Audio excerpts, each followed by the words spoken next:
pemahaman-pemahaman tentang keagamaan, tentang ketuhanan. Maka tak sedikit para pemikir ilmu yang depankan cara pandang melalui rasionalitas menganggap bahwa agama itu candu. Ini Karmak ya, mengatakan agama itu candu. Bahkan menganggap Tuhan itu sudah mati. Masih ingat sudah mati, God is dead.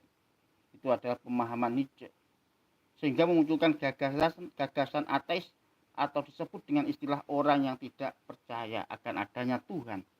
Maka dari sinilah dibutuhkan analisa yang tajam tentang keberadaan Tuhan dalam pandangan ateis maupun dalam pandangan Islam.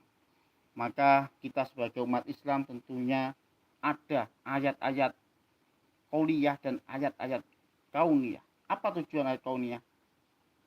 Yaitu memahami teks-teks di dalam Al-Quran, memahami secara konteks, secara tersurat dan juga tersirat. Itulah pemahamannya, supaya kita di dalam memahami pengetahuan tidak tersesat.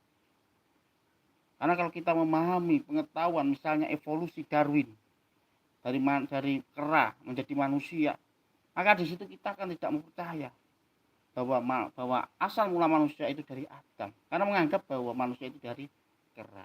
Itu Darwin, pemahaman tentang evolusi. Dan kita juga pemahaman tentang Emil Durkheim tentang apa? Tentang evolusi agama, bahwa agama itu evolusi dari totemisme, animisme, dinamisme, agama fil ardi, baru muncullah agama wahyu. Dan juga ada istilah agama rasionalitas. Rasionalitas agama apa? Agama yang tidak mempercayai agama yang sudah ada, itulah ateis. Jadi pemahaman ateis seperti itu yang dibawa oleh para mereka pemikir-pemikir barat yang dimasukkan ke universitas-universitas Indonesia, universitas negeri maupun swasta di negeri Indonesia dimasukkan. Saya masih ingat bagaimana waktu saya kuliah dulu di Universitas Islam Negeri, bagaimana pemahaman tentang masalah ateis, masalah teis itu sangat gencar dalam perdebatannya. Saya kira itulah pemahaman tentang ateis dalam pandangan Islam. Lalu bagaimana pandangan Islam menanggulangi permasalahan itu? Memang kalau kita berpikir secara rasional dan kita tidak menemukan cahaya Tuhan, maka kita akan bisa tersesat. Kenapa? Karena cara berpikir kita terlalu kuat. Kita menegasikan keyakinan yang lain.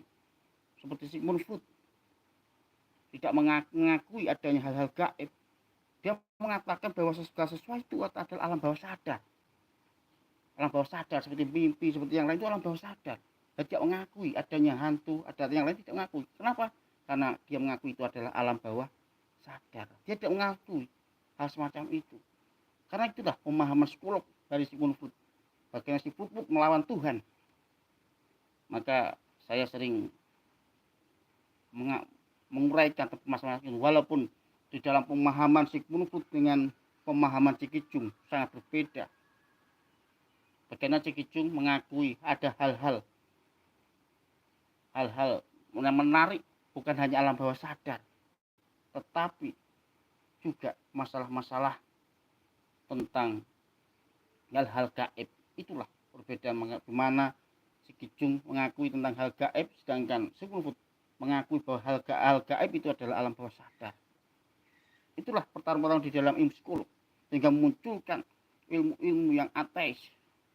Kita juga masalah karma, manifesto komunis, des kapital. Dia tidak percaya adanya Tuhan yang dulu. Kenapa?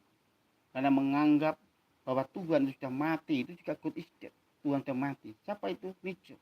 Pemahaman Nietzsche seperti itu. Lalu bagaimana tentang Islam? Memahami kondisi hal semacam itu. Sebenarnya itu sebuah pemikiran keterputusasaan.